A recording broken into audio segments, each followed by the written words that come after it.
بسم اللہ الرحمن الرحیم نحمدہ ونصلی ونسلم علی رسولہ الکریم اما بعد اللہم صلی علی سیدنا و مولانا محمد وعلی آل سیدنا و مولانا محمد صلاة دائمة مقبولة تؤدی بها عنا حقہ العظیم۔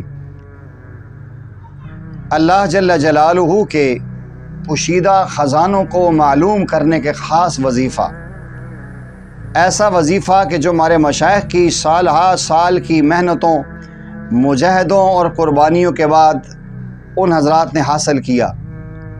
آپ احباب کی خدمت میں اللہ جل جلالہ کے پوشیدہ خزانوں کو معلوم کرنے کا، اللہ تعالیٰ کے خزانوں سے اپنا رابطہ مضبوط کرنے کا، اللہ جل جلالہ سے اپنی خواہشات جائز پوری کروانے کا وظیفہ آپ کی خدمت میں پیش کرنا ہے۔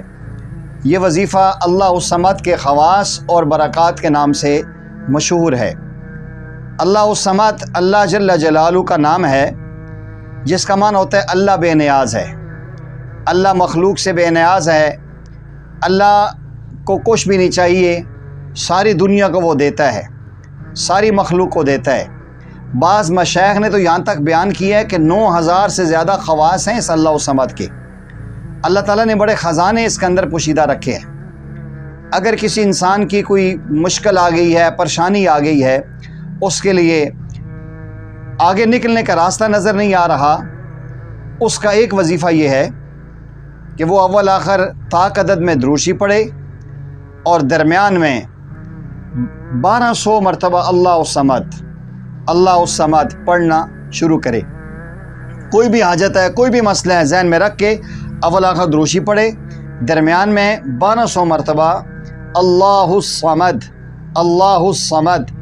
الصمد پڑھ کے دعا کر لے۔ ابھی 7 دن پورے نہیں ہوئے ہوں گے، انشاءاللہ العزیز اس وظیفے کی برکت سے اللہ جل جلالہ اس کی وہ ضرورت، اس کا وہ مقصد اللہ پورا کر دیں گے، وہ اپنے مقصد میں کامیاب ہو جائے گا۔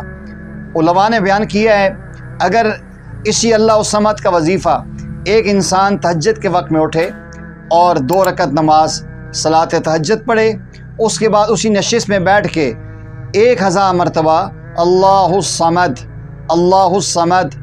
الصمد پڑھنے کا ہمیشہ معمول بنائے۔ اس میں کچھ ٹائم نہیں لگے گا، لیکن اس کے ایسے کرشمے ہوں گے، ایسے انوارات ہوں گے آپ تصور نہیں کر سکتے۔ اس کا بڑا فائدہ یہ ہوگا کہ اللہ جل جلالہ آپ کو مستجاب الدعوات فرما دیں گے، آپ کی دعائیں قبول ہوں گی، اللہ جل جلالہ دنیا سے استغنا آپ کو نصیب فرما دیں گے۔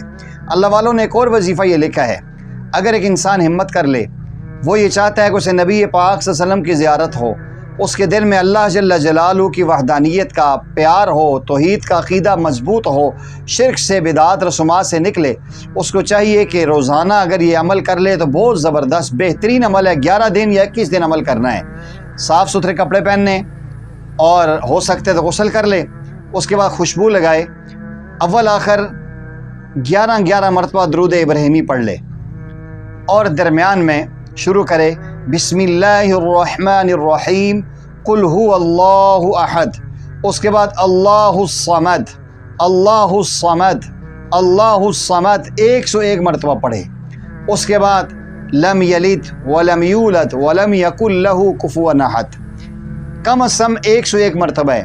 بعض مشائخ فرماتے ہیں اگر اس کو 500 دفعہ پڑھ لے اور اس کے بعد دروشی پڑھ کے دعا کر لے، 11 دن کا عمل کرے، انشاءاللہ العزیز اللہ انوارات سے مزین کر دیں گے، اللہ اس کے پوشیدہ پردے ہٹا دیں گے، اللہ نبی کریم صلی اللہ علیہ وسلم کی مناسبت عطا کر دیں گے، رزق کی فروانیاں اس کو عطا کریں گے، دنیا سے بے نیاز ہو جائے گا، کسی کی کوئی پرواہ نہیں ہوگی کسی سے کہ مجھے یہاں سے کچھ ملنے والا ہے، بالکل اللہ جل جلالہ سے تعلق جڑ جائے گا، اللہ دنیا سے مستغنی کر دیں گے، اور اللہ تعالیٰ اس کو بغیر کمائے عطا کریں گے، جو اس کی ضرورت ہوگی اللہ تعالیٰ اس کے قدموں میں لائیں گے۔